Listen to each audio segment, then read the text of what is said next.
Constituyente. Hoy es miércoles 4 de enero, el primer programa que tenemos hoy en el 2023. Son las 9 de la mañana en Centroamérica, en la parte del Perú, que es el tema que nos reúne hoy en la pantalla. Son las 10 de la mañana, 10:02 para ser exacto, y en el caso de Centroamérica, 9:02. Muchas gracias por seguirnos miércoles a miércoles a las 9 de la mañana desde Centroamérica, que generamos en el espacio de Pueblos en Red este contenido. Como solemos decir, Hora Constituyente tiene el objetivo de, en primer lugar, mostrar qué actores, qué ideas, qué horizontes están moviéndose, digamos, en los diferentes países bicentenarios, o pueblos, mejor dicho, de los países bicentenarios, con ansias de generar, crear nuevas estructuras jurídicas, nuevas estructuras, digamos, nuevas instituciones y también nuevos proyectos de vida. Ojalá a través de procesos constituyentes plurales y no tanto a través de autoritarismos de factos.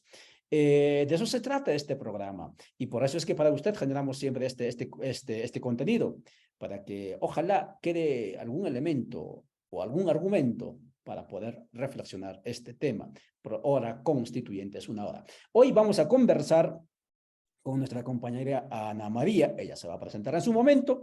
El tema de hoy es Perú, nuevamente.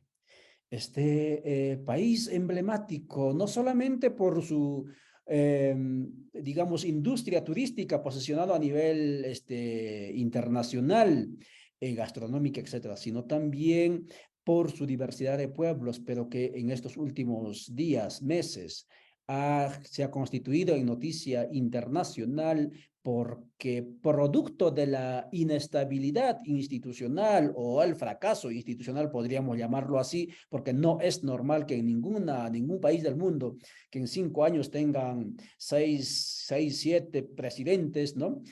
Congresos cerrados, abiertos, etcétera. No es normal, la misma constitución permite eso, ¿no? Pero es esta situación la que ha generado que en los últimos meses un gobierno electo por voto popular haya sido destituido, ¿no? Sacado del poder por el Congreso de la República, dirigido obviamente por las élites de poder centenarias, bicentenarias, o incluso que vienen incluso desde la época de la colonia. Únicamente ¿por qué? Porque representaba una amenaza que ni siquiera Pedro Castillo, estamos hablando, ni siquiera había hecho alguna acción de lo que había prometido en su campaña electoral, como es la Asamblea Constituyente o la reforma agraria. No hizo nada de eso. Su presencia únicamente era su presencia era una amenaza cultural, sobre todo para esa élite, digámoslo así, estamentaria, que se siente ofendido que digamos así, los subhumanos del interior o de otras partes que no sea la Lima céntrica, llegase al poder y desde allí se posicionase como el representante oficial de ese Perú, ¿no? Digamos, con aroma, diría alguien, a naftalina, ¿no? Anticuada, antigua, colonial, ¿sí? De eso se trata. De eso vamos a hablar hoy. ¿Por qué este país, los pueblos en este país, ¿no? Viven entre la indignación y la represión? Estamos transmitiendo este programa cuando son 16 minutos desde la emblemática ciudad de Ayacucho. Ahorita ya está con nosotros Elías. Desde la emblemática ciudad de Ayacucho, porque aquí vamos a dar unos datos concretos. En primer lugar, cuando 1824 era diciembre 9, aquí se armó la batalla de Ayacucho, donde prácticamente se definió, ¿no?, la emancipación de la corona española de la gran parte de las actuales repúblicas bicentenarias de América del Sur. En ese sentido, Ayacucho es significativo para la emancipación de las bicentenarias repúblicas criollas del sur. Ojo, no estamos hablando de los pueblos, estamos hablando de la élite o de las repúblicas oficiales. Dos, Ayacucho es histórico porque producto de la acumulación, digamos, postergación, mejor dicho, de problemas irresueltos o de colonialismo, como nos va a hablar Ana María, ¿no? Y irresuelto colonialismo interno de los pueblos por parte de las élites criollas. En la década de los 80 se levanta una voz popular armada militarmente que luego se convirtió en un grupo terrorista como es Sendero Luminoso. ¿Sí? Entre el 80 y el año 2000 se generan en el país alrededor de 70.000 asesinatos y desaparecidos. Y de esos, cerca de, son 69.200 y fracción, según el informe de la Comisión de la Verdad. De esos, escuche bien, cerca del 40% de los asesinatos desaparecidos ha ocurrido en Ayacucho, en este lugar. Y de esos 40, la gran mayoría en el área rural. ¿Sí? Prácticamente, y estuvimos corriendo por las calles y aquí alrededor de, ojo de buen cubero de un antropólogo, alrededor del 70-80% de la población, ¿sí? Culturalmente hablan el quechua. Y fenotípicamente alrededor del 90 al 99% son indígenas. En ese sentido, ocurrió un genocidio entonces. Y muy a pesar de eso, obviamente vino después los acuerdos, no acuerdos, sino la derrota militar, etcétera, ¿no?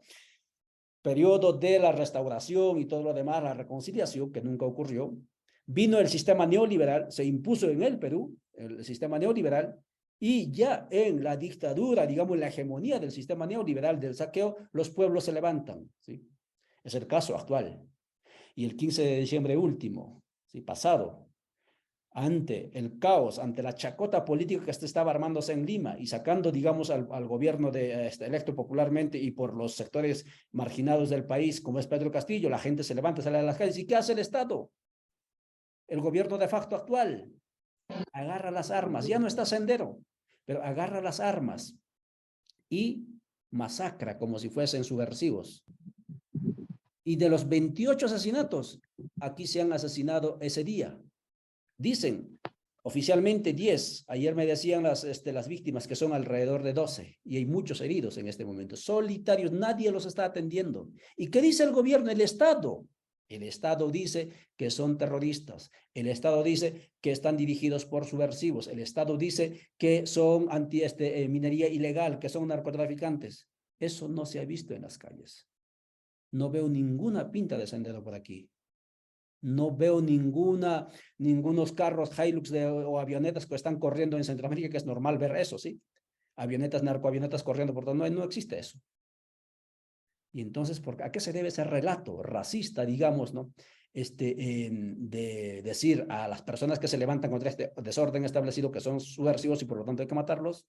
No lo sé. De eso nos va a hablar Ana María. Entonces, de eso estamos conversando. Estamos con Álvaro Torredo también. Ellos están ya, hoy vamos a tener algunos despachos concretos. Antes de entrar con Ana María, vamos a escuchar a Álvaro, porque esta situación caótica de dictadura que está ocurriendo en el país también está generando reacciones en diferentes partes del mundo. Y del espacio de Villa la Soberana, al cual pertenezco, ¿sí? Y del espacio Codeca, al cual pertenezco, estamos promoviendo también acción global a nivel mundial, ¿no? Y estamos recogiendo tanto acciones que hacen las organizaciones que son parte de esa articulación, pero también acciones que hacen colectivos, voluntades fuera de ese espacio de articulación, como es el caso actual de Álvaro Torrero, que está ya en la pantalla. Y voy a pedirle, por favor, Álvaro, preséntate, qué es lo que está ocurriendo allí. Tú estás en Córdoba, Argentina, tengo entendido, ante el Consulado de Perú en Córdoba. Adelante, Álvaro, activa tu micrófono. ¿Cómo está, compañero? Muchas gracias por el espacio. Bueno, en estos momentos nos encontramos en Córdoba, Argentina, en las afueras del Consulado del Perú. Podemos ver ahí algunos compañeros de tanto peruanos y peruanas y argentinos y argentinas. Nos estamos, manifestando en consonancia a lo que viene pasando en el Perú, quienes han retomado la lucha en algunos sectores, sobre todo en la región del sur, pidiendo, ¿no?, la renuncia de la presidenta Dina Boluarte, y además condenando la represión y la instauración de un régimen militar disfrazado democrático también por la señora Dina Boluarte. Además de esto, es digamos, de mayoría, digamos, el cierre del Congreso, que es una de las medidas que también se está pidiendo, y el adelanto de elecciones. Me parece importante que, así como acá, bueno, en realidad también en otros lugares de Argentina, en Buenos Aires y en otros lugares del mundo se están manifestando, ¿no? Condenando lo que viene pasando y la masacre que viene sufriendo nuestro pueblo. Muchas gracias, Álvaro. Cuéntanos, ¿ustedes están en Córdoba? ¿Es la primera acción que están realizando o han estado en otras oportunidades ya frente al consulado de Perú en Argentina?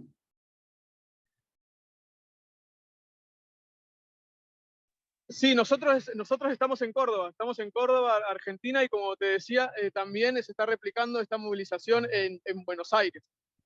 En Buenos Aires. Muchísimas gracias, Álvaro Torrero. Él es ciudadano, me imagino, con nacionalidad peruana, pero radicando en Argentina, que también está sumándose a esta acción global de protesta, de repudio frente a esta instauración de gobierno autoritario, ¿no? Usurpadora lo denominan desde aquí. Muchas gracias, Álvaro. Si tienes algún dato más que darnos en estos instantes, por favor, adelante, y si no, te dejamos en libertad. No, estamos esperando que se sumen más compañeros y compañeras para iniciar una asamblea donde distintas organizaciones van a manifestar la solidaridad con el pueblo peruano. Y bueno, hay una cosa para remarcar, y que acá que somos relativamente pocos nos llama la atención, y no nos llama la atención, pero sí nos marca un patrón, digamos, ¿no? De cómo las fuerzas del orden están al servicio de quienes están. Nosotros somos apenas pocos y llegamos y nos encontramos con distintas policías, digamos, y la infantería, y nos cerraron el consulado como si nosotros fuéramos unos delincuentes, en vez de salir y apoyar y solidarizarse con lo que viene pasando en nuestra patria. Muchas gracias, Álvaro. Comprendemos siempre con cuidado y gracias por ese informe. Pues entonces, cualquier información estaremos atentos mientras esté este programa abierto. Usted puede darnos un mensajito por interior, por WhatsApp, y le abrimos la cámara. Muchas gracias. Feliz jornada entonces. Hasta entonces. Chao, chao. Muchas gracias. Muy bien, muchas gracias, Álvaro. Vamos contigo, Elías. Elías Rojas, estás en Arequipa. Cuéntanos, ¿qué está ocurriendo por Arequipa, Elías? ¿Cómo están, hermanos? En estos momentos en Arequipa ya se está concentrando la gente aquí en la Plaza España, que Arequipa lo conoce como la Plaza Tupac Amaru. Ya está precisamente aquí, como ustedes pueden observar, se está concentrando la gente. Hubiera sido interesante, hace unos momentos ha pasado una columna policial en ese afán de provocar a la ciudadanía. También en estos momentos que ustedes pueden observar allí, están las Fuerzas Armadas, una tanqueta, es decir, hay un conjunto de mecanismos de represión que se están adoptando aquí en Arequipa. Se puede decir que es una ciudad sitiada, ocupada por las Fuerzas Armadas y policiales, que busca, como en el lugar, impedir de que el día de hoy se movilice las personas. Ustedes pueden ver allí, hay una señora que le está increpando a las Fuerzas Armadas, precisamente de la forma de cómo se comporta. Entonces, creemos de que en las próximas horas esto va a ir afirmándose. Ya han iniciado bloqueos en el codo norte de la ciudad, se están concentrando ya los principales sindicatos para llevar adelante la movilización, y ahora el conjunto del pueblo se está reuniendo ya aquí en la Plaza España, ¿no? Que es como la Plaza Tupac Amaru, como Arequipa lo conoce.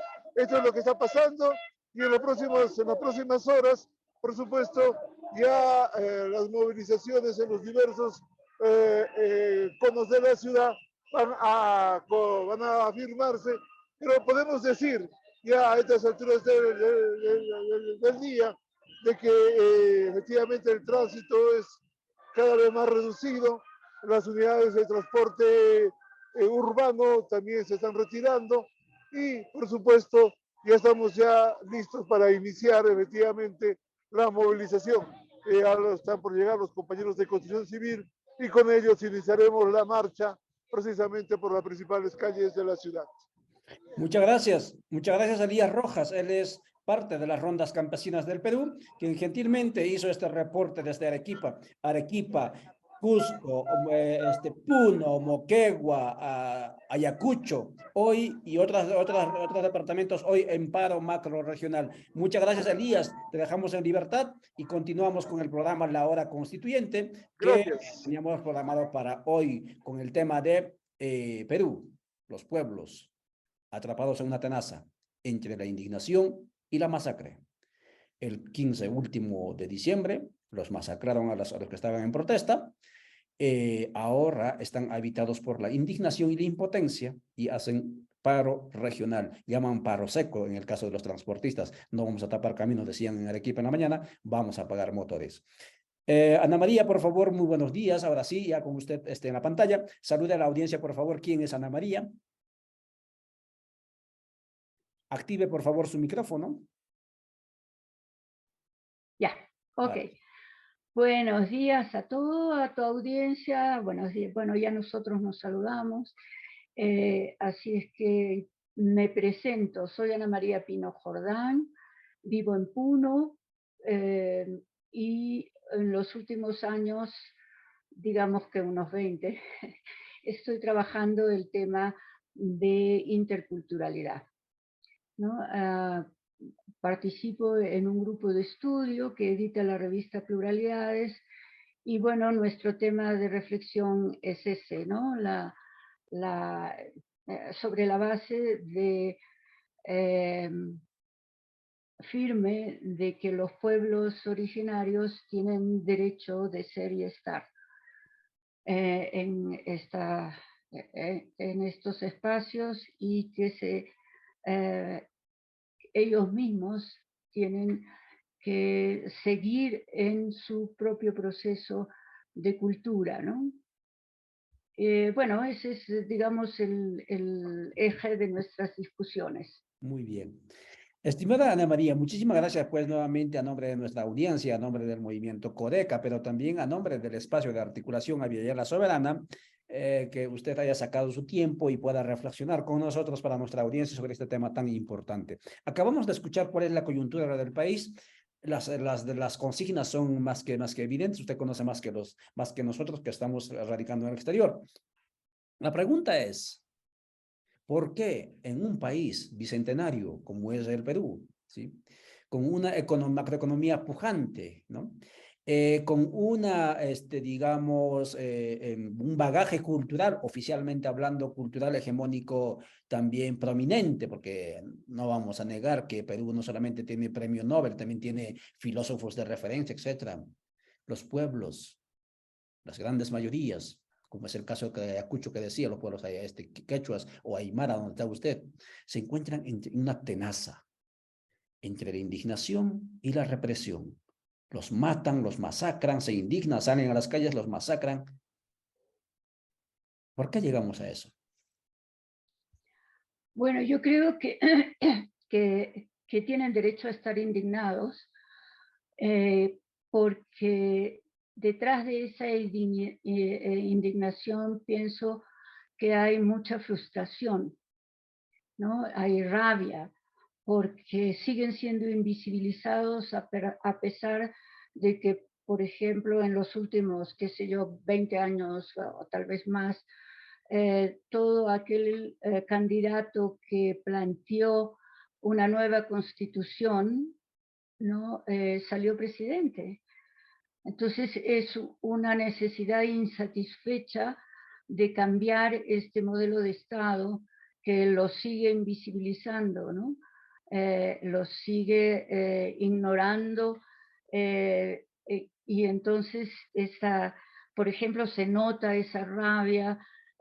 ¿Qué infraestructura del Estado ha sido atacada? Por ejemplo, ¿no? El Poder Judicial. ¿Qué nos está diciendo?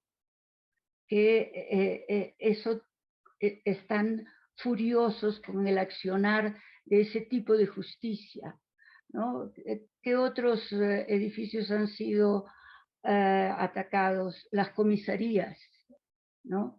Empresas como las mineras o la Leche Gloria, por ejemplo, ¿no? En Arequipa, nos está diciendo de que están furiosos con el sistema que los sigue oprimiendo, ¿no? Con el sistema económico me refiero.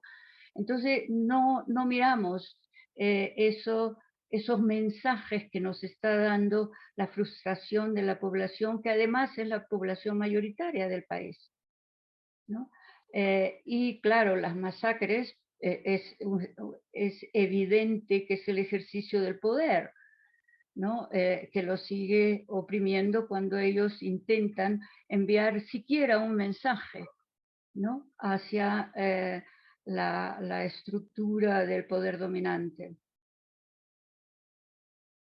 Ana María, según su análisis y contemplando lo que acaba de decir usted, ¿no? De manera figurada, simbólica, esto de qué instituciones o qué materialización de instituciones han sido, digamos, golpeadas, ¿no? Apedreadas por la población indignada.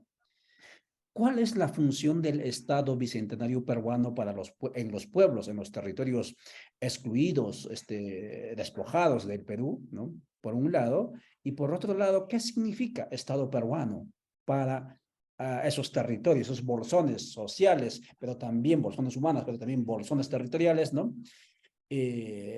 Tan despojadas, digamos así, tan colonizadas, tan pisoteadas por parte de la élite oficial del Perú. Mira, tú has mencionado el Bicentenario y tenemos que recorrer un poquito, ¿no? La trayectoria de estos 200 años y recordar que la gesta independentista fue liderada, dirigida, organizada por criollos y mestizos. Y como dijo Lumbreras hace poco, diseñaron un modelo de Estado para ellos, ¿no? Un modelo de Estado como un ideal, como un objetivo a lograr. Eso querían, eso deseaban, pero ellos, ¿no? Y para ellos. No miraron la realidad. O sea, cómo, por ejemplo, diseñar un Estado-nación unitario cuando la sociedad que alberga todo el país que querían formar es plural, ¿no? No consideraron absolutamente las diferencias, las experiencias de Estado que había y a los que la gente estaba, los conocía, lo manejaba, porque había habido un funcionamiento de Estado en el Tahuantinsuyo, había habido un funcionamiento de Estado con los Wari, y entonces conocían los mecanismos de gobernabilidad de esos estados. Pero cuando se funda el Estado-Nación por los criollos, ellos, su ideal de Estado, como diría Benedict Anderson, era una comunidad imaginada, una comunidad que además, como invisibilizaron siempre a las poblaciones, a la mayoría de la población que no estaba dentro de su núcleo, ¿no? Las ignoraron, ni siquiera se preocuparon por hacer que entendieran o dejarse entender de qué querían con ese Estado-Nación. Simplemente los invisibilizaron. Y sobre la base de una ciudadanía, que todos eran ciudadanos, ¿no? Ignoraron las ciudadanías múltiples, ¿no? Porque cada pueblo originario tiene para su funcionamiento también genera su propia ciudadanía. Tú le preguntas, por ejemplo, bueno, eso he escuchado cuando trabajaba con los aymaras, ¿tú qué te sientes, cómo te sientes? ¿Te sientes peruano, por ejemplo? Él dice, primero soy aymara, y es lógico, son ciudadanías preexistentes. Y entonces este Estado, además, que se genera como un ideal, produce y reproduce colonialidad, genera asimetrías, ¿no? Por eso es que la gente ilusionada en cambio, todo lo que le ofrezca en cambio, él va a incidir en eso, eh, lo acepta, lo hace suyo, todo lo que le propone, todas las ofertas de cambio las hace suya, porque este Estado reproduce colonialidad. ¿no? No solamente la produce, genera asimetrías, genera los conflictos. Y luego tenemos a una señora presidenta, ¿no? Entre comillas, que dice de que el Estado no ha generado los muertos, ¿no? O sea, se lava las manos y como conversábamos antes, peor que Pilatos. Entonces, este Estado tiene que cambiar. No solamente, y la discusión no solamente va más allá de un cambio de constitución, va a discutir qué tipo de Estado realmente va a generar, va a incluir a todos primero, ¿no? Y va a generar condiciones de gobernabilidad, porque hasta ahora estas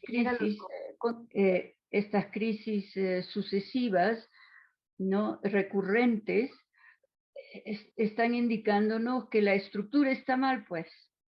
Y entonces tenemos que comenzar a revisar qué tipo de Estado es el que sería el más adecuado para la sociedad peruana en su conjunto. Correcto. Ana María entonces nos dice, una investigadora social cultural de la parte sur del Perú, del denominado Perú, del territorio Aymara, nos dice entonces que hay que hacer cambios estructurales en el país. Antes de pasar a la siguiente pregunta que te había planteado Ana María, yo quería, y me motivas, estamos en la hora constituyente y siempre intentamos encontrarle más elementos al asunto que estamos abordando, aunque siempre el tiempo nos quita las posibilidades. Hay muchos filósofos en el caso del Perú decían y dicen que el quehacer político, incluso institucional, de estas repúblicas en buena medida es reflejada de lo que se vio en Europa antes o en su defecto una mala copia, ¿sí? Pero supongamos que pensemos que los que iniciaron la fundación, la imaginación o la copia de esta república criolla peruana, hayan tenido la intención de construir esa comunidad política imaginada que mencionaba, es decir, construir país, construir soberanía, construir patria, ¿no? La pregunta, Ana María, entonces es, actualmente vemos, y siempre estaba, pero actualmente vemos corrupción lacerante en todas las instituciones del país. Y los corruptos, los delincuentes, no son campesinos, no son indígenas, son si no son servidumbre de la oligarquía, son la misma oligarquía, ¿sí? Dos, no han podido construir Estado en los millón y fracción de kilómetros cuadrados del país. Tal vez Estado únicamente esté en el distrito de Miraflores, ¿sí? Y en algún territorio más. Pero Estado como concepto de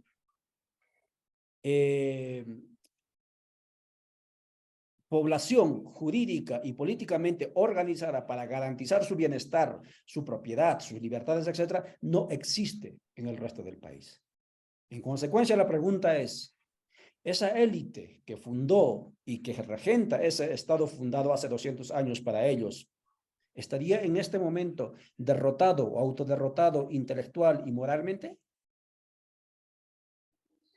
No, esa élite ha seguido en su dinámica colonial, en su dinámica de hacer la diferenciación, de discriminar, en su dinámica el modelo económico mismo, ¿no?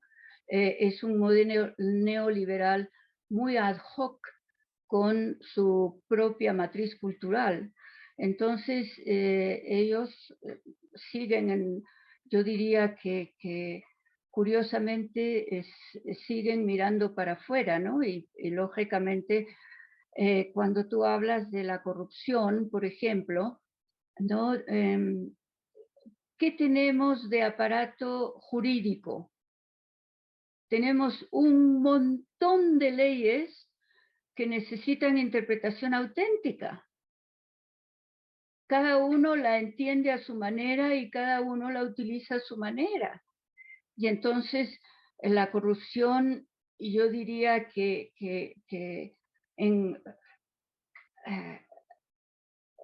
está promovida de alguna u otra forma por ese aparato jurídico que siempre hay maneras de hacerle la trampa. Y a veces perversamente trabajadas, elaboradas en esa perspectiva. Entonces, yo diría que ellos siguen manteniendo, ¿no?, como hace 200 años, las riendas del país. Cuando tú dices que efectivamente tenemos una economía boyante, que en términos macros, en términos de cifras, tenemos esa. ¿Y cómo se logra? Es mi interpretación, cómo se logra esas cifras buenísimas, pero sin embargo no sigue aumentando o sigue manteniendo pobreza, porque el Estado tiene un montón de candados para la inversión pública, y más bien, por ejemplo, te van a decir, muchos gobiernos regionales devuelven plata, ¿no?, devuelven su presupuesto al Estado, porque, lo dijo la ex ministra de Economía, porque, por ejemplo, no sueltan el presupuesto de enero, febrero y marzo en septiembre, ¿no? Y después dicen que no tienen capacidad de gestión, que no tienen capacidad de gasto, y entonces refuerzan la idea de que tienen que tutelarlos. O sea, es toda una maraña, toda una estructura de Estado, no solamente en términos conceptuales, sino también en términos prácticos, que logran ahorro público, que logran muy buenas cifras macroeconómicas, pero ¿a costa de qué?, ¿no? De un manejo perverso de la economía desde el Estado. Y entonces, volviendo a tu pregunta, ellos continúan, como continúa, por ejemplo, el capitalismo, y como continúan bollantes, aunque yo pienso de que se dispara a los pies, la cultura dominante, hegemónica, ¿no?, que privilegia al individuo sobre la colectividad, que privilegia el interés individual sobre el bien común para todos. Entonces, es el modelo, por eso muchos, como tú señalas, filósofos, hablan de crisis civilizatoria, no solamente de una crisis del modelo capitalista o del modelo económico o de la globalización, sino es una crisis civilizatoria. De acuerdo. Muchas gracias, Ana María, conversando con nosotros en este programa La Hora Constituyente, que transmitimos en Radio Victoria, La Voz de los Pueblos, transmitimos en Sinaco Internacional de Quito, transmitimos también en Minca Comunicaciones de Argentina con la compañera Noelia, y también transmitimos en Alcarajo.org de Colombia, y obviamente en Codeca, Guatemala, transmitimos en Avia La Soberana, transmitimos en CPO de Guatemala y muchos otros canales. Estamos hablando con Ana María sobre por qué Perú vive en esta situación de, pues, entre la represión y la indignación. No se puede salir de esto. De eso estamos abordando, de eso estamos hablando. Antes de pasar a la siguiente pregunta, Ana María, te voy a leer las reacciones, los mensajes que nos van dejando. Vamos a entrar a la página de Codeca Guatemala. Gerardo Valdizán dice hashtag Fuerza Perú. Codeca Chuico Jonop dice saludos desde Quiché. Gerardo Valdizán, nuevo sistema, retornando la ancestralidad. Los pueblos sin memoria histórica están condenados a repetir su historia, nos dice. Werner Orlando nos dice saludos, hermanos de Aviala. Seguiremos en la lucha ante este sistema imperialista, capitalista y patriarcal. Fuerza para todos los hermanos del Perú, dicen. Y además nos dice Gerardo Valdizán, Vargas Llosa no es referente, por supuesto que no, nunca lo fue, ¿no? Seguramente para el turismo literario, ¿no? Impactó en algún momento, pero después por su racismo, etcétera, jamás pegó en los territorios. Dice Giuliani, ¿por qué Perú? ¿Qué quisiste preguntar, Julia? Vamos. Dice Jaime Chica, saludos solidarios desde Guatemala, compañeros, compañeras en Resistencia. Gracias, Jaime, siempre por seguirnos. Él viene desde la Universidad de la San Carlos, está allí. Dice Gerardo Valdizán, Dina asesina, sí a la interculturalidad, no al multiculturalismo étnico. Gladys Do, ella es desde Argentina, nos dice, entiendo que no es ciudadanía, sino identidades preexistentes. Ciudadanía viene de ciudad, urbanidad. En principio, analicemos desde nuestras identidades, si no reproducimos eurocentrismo siempre. ¿Cómo hacer para detener ya la violencia en Perú y luego proyectar? Esa es la pregunta que nos hace Gladys. ¿Cómo hacer para detener la violencia en el Perú y luego proyectarse? Eso es lo que nos está dejando la pregunta a Gladys. Julián y Julia de Argentina nos dice, ¿se considera que hay algún factor por el cual el imperio elige para romper procesos y gobiernos democráticos, poner a mujeres al frente, como fue el caso del golpe de Bolivia y ahora en el Perú? Claro que sí, Julia, estás dándole en el dardo, ¿sí? La USAID ha trabajado pluscuamperfectamente, ¿sí?, para poder desactivar cualquier reacción discursiva, y entonces pusieron allí en Bolivia, después del golpe en 2019, a Yanine Áñez, ¿no?, para que nadie lo atacase, ¿sí? Y luego si lo atacaban, lo defendían como mujer en una sociedad machista, machista, etcétera, y en el Perú igual. Lo cierto es que ese teatro, señores de la Embajada Norteamericana y de la USAID, ese teatro ya se cayó, ¿sí? Ya no creemos en eso. Dina no es ninguna mujer, digamos, con conciencia de clase o identitaria. Al final, lo que está haciendo Dina es una servidumbre política. Le va a ir peor que a Castillo, recuérdese, ¿sí? Peor que a Castillo, porque por esos muertos, por esos asesinatos, no van a responder los oligarcas. Le van a cargar los muertos por el sistema penal a Dina Boluarte. Eso va a ser, hasta asegurado eso. Jaime Chicas nos dice, y con eso avanzamos, ¿existen en este momento acciones inmediatas y a mediano plazo que planteen los movimientos sociales como estratégicas para retomar el poder que se ganó por la vía popular? Esa es una pregunta que te hace también para ti desde Guatemala, Ana, ¿no? Si existe alguna estrategia, ¿no?, para retomar el poder, ¿no? Bueno, y eso sería en cuanto a las preguntas. Voy contigo entonces, bueno, nuevamente voy al Zoom. Entonces, no sé si te quieres animar a responder a esas preguntas que te plantean allí, si existen estrategias para retomar el poder desde los movimientos sociales, por un lado, ¿no? Y por otro lado, cómo paramos estas masacres, ¿no?, para proyectarnos en lo que decías, ¿no?, esa plurinacionalidad, nuevas instituciones, nuevos ordenamientos jurídicos. Adelante, por favor, Ana María. Gracias. Sí, estoy con el micrófono abierto. Gracias. Mira, una aclaración y una opinión. La aclaración es de que la compañera de Argentina decía que no es ciudadanía, sino es identidad, ¿no? Y cuando habló de ciudadanía es porque la identidad, al margen de que ciudadanía viene de la urbe y esos detalles que son académicamente correctos, al margen de eso, la identidad genera, ¿no?, el sentido de pertenencia que a su vez se expresa en deberes y derechos para con el pueblo, que sería el equivalente, si tú quieres homeomórfico, o el equivalente de lo que ahora entendemos como ciudadanía.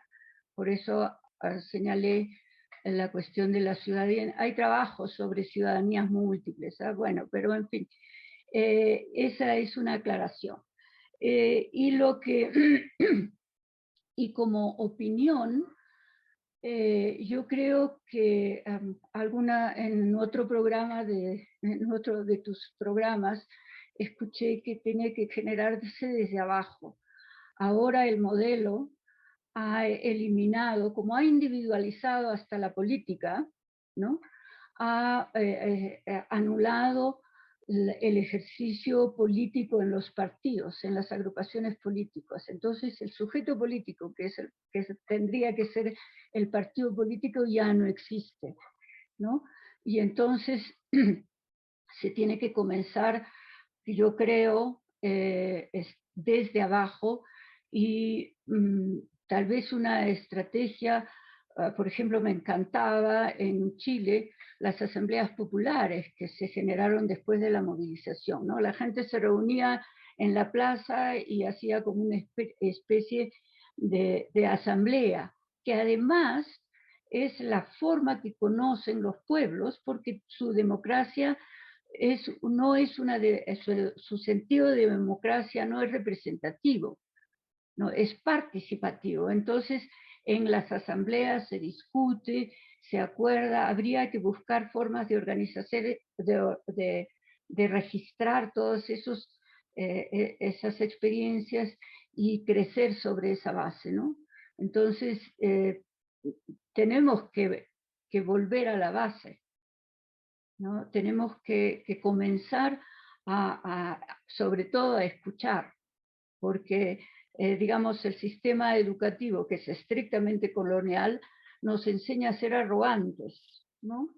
Nosotros somos dueños de la verdad y ustedes, digamos, el populorum, como diría Tulio Loza, es ignorante, ¿no? Y entonces nosotros somos los que estamos obligados, casi se sienten como obligados a tutelar. Pero habría que buscar la forma, mecanismos, yo no lo sé, hay que pensarlo en colectivo, ¿no? Para cómo registramos, cómo reactivamos esa dinámica de asambleas populares o de barrios o de agrupaciones de gente que piensa en voz alta y comparte su pensamiento. Y unos escuchan, y bueno, el debate normal de una asamblea popular, ¿no? O de una asamblea en general. Sí, de una asamblea constituyente, donde podamos constituir, ¿no? No solamente destituir, Claro. ojalá constituyente plural, plurinacional, de diferentes identidades, territorios autónomos, etc. Ana María, la siguiente pregunta son las 10:43 y a ver si vamos avanzando. Estamos con la hora constituyente, todos los miércoles que generamos desde Pueblos en Red y desde el espacio de Codeca Guatemala, Avia La Soberana, etc. La otra pregunta es, cuando uno ve esta situación en el Perú, ¿no? Donde la prensa, la intelectualidad, por decir de alguna manera, de la limeñidad, ¿no? Jamás logra comprender, ¿sí? Lo que son las realidades u otros mundos u otros continentes que están, ¿no? Un poco más al sur, al centro o al norte, y quizás esa limeñidad, ya sea como agentes de la comunicación o como, digamos, sujetos del discurso, conocen más de Miami o de Madrid, ¿no? La pregunta es, ¿qué imagen tienen de los pueblos, de los territorios del sur? Esta voz, este pensar oficial del Perú bicentenario, según usted, por un lado. Y por otro lado, ¿cuál es el pensar y el sentir de estas grandes mayorías poblacionales, ¿no? Despojadas, masacradas, etcétera, reprimidas, ¿no? Por parte de la élite limeño criolla, con relación a esta oficialidad de los actores del discurso de la limeñidad. Por favor, Ana María. Mira, como señalaba un líder colombiano, ¿no? La cadena de las colonias ya no la tenemos en los pies, la tenemos en las cabezas. Y entonces esa colonialidad, esa mentalidad colonial que subsiste, por ejemplo, en el centralismo limeño, ¿no? Y en todo lo que significa Lima y la limeñidad, como tú dices, es una expresión de colonialidad, ¿no? Y entonces todo lo que no son ellos es inferior, no vale la pena ni mirarlos, apestan, discriminan. Inclusive, por ejemplo, las movilizaciones de diciembre han sido autoconvocadas. Sin embargo, ahora está saliendo la presidenta para decir que están siendo financiados por el narcotráfico y por la minería ilegal. O sea, no les entra en la cabeza que la misma gente se moviliza, que su organización es la que hacen cuota, chanchita para las movilizaciones, etc. Eso no entra porque ellos no lo harían, porque no viven en comunidad, viven individualizados, ¿no? Inclusive en sus propios clubes. Entonces la cuestión es que no lo van a ver, no lo van a ver. Y por eso es que tendría que generarse, por ejemplo, no sé, estoy pensando en voz alta, por si acaso, pero tendría que generarse un modelo de Estado, por ejemplo, confederativo, ¿no? Que sea bueno, es una vieja propuesta, no es mía, sino ya desde el siglo XIX creo que la hicieron, de una confederación, ¿no? De naciones, porque sí reconocemos que somos un país plurinacional, ¿no? Y entonces, ¿por qué no le damos su sitio a cada nación en esa estructura de Estado, ¿no? Y entonces pensar, ¿no?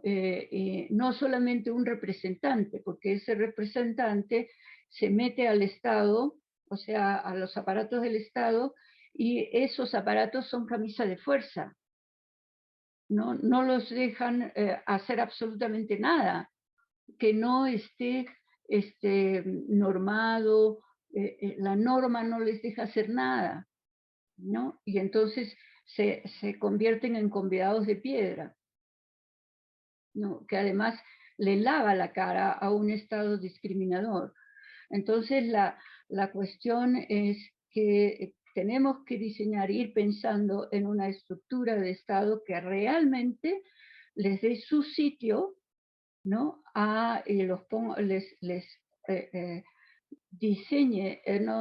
Designe su sitio a todas las naciones que tenemos en nuestro país.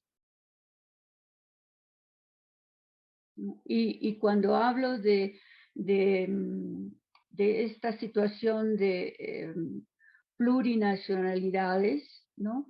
De situaciones de plurinación, no solamente me estoy refiriendo a Perú, sino también Guatemala, también México, también Bolivia, también, ¿no? Chile, todos, ¿no? Cuando llegaron los españoles no encontraron un terreno vacío, ¿no? Y estaba ocupado, o sea que Colón no descubrió nada, ya estaba descubierto hacía mucho tiempo. Bueno, nosotros nuestros ancestros los fueron descubriendo a los criminales, que a quienes los acogimos como huéspedes, dice la historia. Bien, Ana María, muchísimas gracias por esa reflexión y obviamente por allí tenemos que ir buscando salidas. Antes de entrarle a esa última parte, ¿qué salidas quedan de aquí? Y aunque ya lo está planteando usted, la pregunta va también por la cuestión de en el marco de, no tanto en las categorías modernas que hemos aprendido en la teoría política, Estado-nación, etcétera, conceptos, constructos, ¿no? Ciudadanía, todas esas cuestiones que en buena medida, ¿no? Como muy bien dices, son camisas de fuerza que nos obligan a intentar encajonar la realidad a esos conceptos, ¿no? Sino más desde nuestro libre pensar. Podríamos decir, Ana María, que en este denominado territorio Perú, bicentenario, existe efectivamente un país, existe efectivamente una nación, existe, bueno, ya dijimos que no existe Estado porque hay territorios sin Estado, ¿no? Y Estados, y obviamente no sé si el Estado tendrá territorio aparte de algún bolsón de la Lima, ciudad, no lo sé, pero fuera Perú, Estado no existe. O sea, la policía, por ejemplo, que tendría que ser la máxima manifestación del Estado, ayer al taxista le coimió en mi delante, ¿sí? Y cuando me acerqué con la cámara, me dice, por favor, váyase al carro, a su taxi, ¿sí? ¿Qué significa eso? Eso no es ningún Estado. Eso es crimen organizado, ¿sí? Pero bueno, eso es el Estado, digamos, formal que existe en los territorios, por lo tanto, no es Estado en el concepto del moderno, de la idea de Estado. Pero entonces la pregunta es, ¿se pudo construir, se puede hablar de que Perú efectivamente existe? ¿O es una imaginación, ¿no? Ilusa de las oligarquías que han intentado y nos han hecho creer a través de su sistema educativo que todo este territorio de los millón y fracción de kilómetros cuadrados es Perú y por lo tanto esta es su bandera, etcétera, y por lo tanto siéntanse peruanos? ¿Cómo explica eso, Ana María? Adelante. Claro, es el Estado como tú lo has dicho, ¿no? Formalmente existe. Inclusive tiene sitio en las Naciones Unidas, digamos, representación. Pero eso es formal. lo que tú has señalado es de que una nación, Estado-nación está agotado, o sea, como propuesta está agotada. No hay una nación peruana. Esto se puede ver de repente en el fútbol, pues ya qué importa, pero no existe una nación peruana. No hay un sentido, hay un sentido de peruanidad, sobre todo cuando está fuera, ¿no? O sea, cuando estás en otro estado formal, ahí sí te sientes con la música, con la comida, etcétera. Hay esas subjetividades, porque total hemos crecido aquí, pues, ¿no? Y desde que estamos en el jardín de infancia, te enseñan el himno, los símbolos patrios y todos esa simbología que te hace creer que eres parte de una nación, ¿no? Pero, por favor, o sea, yo le preguntaría, por ejemplo, a los asháninkas, a los mashiguengas, si sienten algo, ¿no? Si han sentido alguna vez la presencia o el sentimiento de ser peruanos. Efectivamente. Claro, y lo triste, amigas y amigos, es que en el Perú, ¿no? Sarcasmo suena esto, pero así es, ¿no? 200 años estamos luchando contra el racismo, etcétera, en esta república dicen, ¿no? Pero ¿saben qué? Su bandera, ¿sí? Es la materialización de la idealización, digamos así, del racismo. Tienen el color blanco clavado en el centro de su bicolor, del bicolor, ¿sí? Y por lo tanto, desde que nace el pequeñito en esas tierras llamada Perú, ¿sí? Sueña con esa proyección ideal de la blanquitud como un deber ser, como una existencia sublime. Y todo lo que se permea al color, o digamos, hacia lo oscuro, es perverso, es malo, es maligno. Y por lo tanto, el andino o el que no es blanco, obviamente está condenado a renegar de sí mismo y soñar con lo que no es, lo cual nunca va a llegar a ser, ¿sí? Porque genética y culturalmente seguirán siendo andinos o aymaras o amazónicos. Adelante, Ana. No, solamente para, como estamos conversando, ¿no? El ciudadano establecido en la República Temprana era ciudadano el blanco, varón, que sabía leer y que tenía dinero. Y libertad. Y libertad. Inclusive hay registros en la Gran Colombia que un mestizo, ¿no? Un mulato, por ejemplo, podía comprar su ciudadanía, es decir, pagaba y ya era ciudadano. Correcto. ¿No? Entonces, la blanquitud es, ya, como tú dices, no había reflexionado en términos del color blanco de nuestra bandera, pero en fin, me parece irónico. Y eso no es solamente para Perú, ¿no? Es para todas las repúblicas, porque han sido creadas, como muy bien dice Ana María, de esa manera.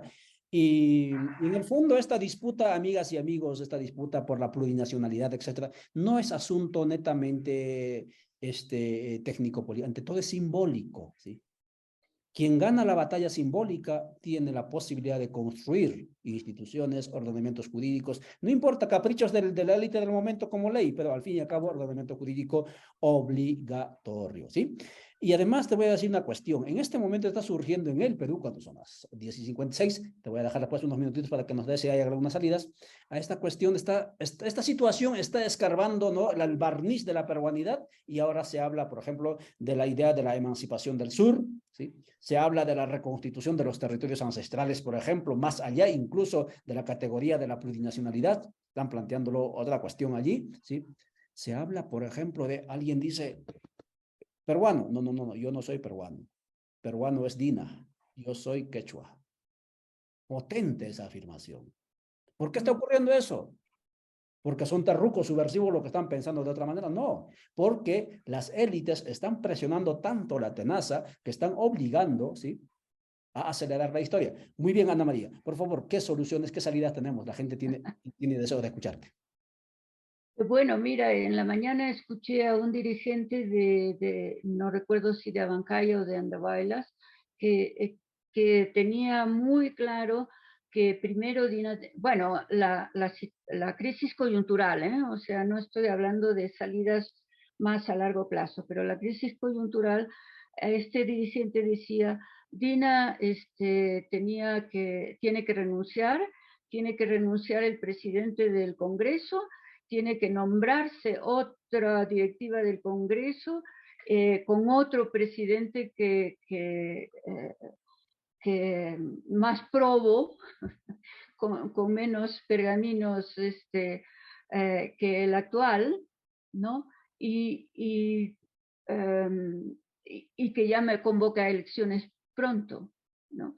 Digamos que es la salida coyuntural que evitaría, digamos, creo más, y tiene mucha lógica y me parece viable porque ya la hemos recorrido.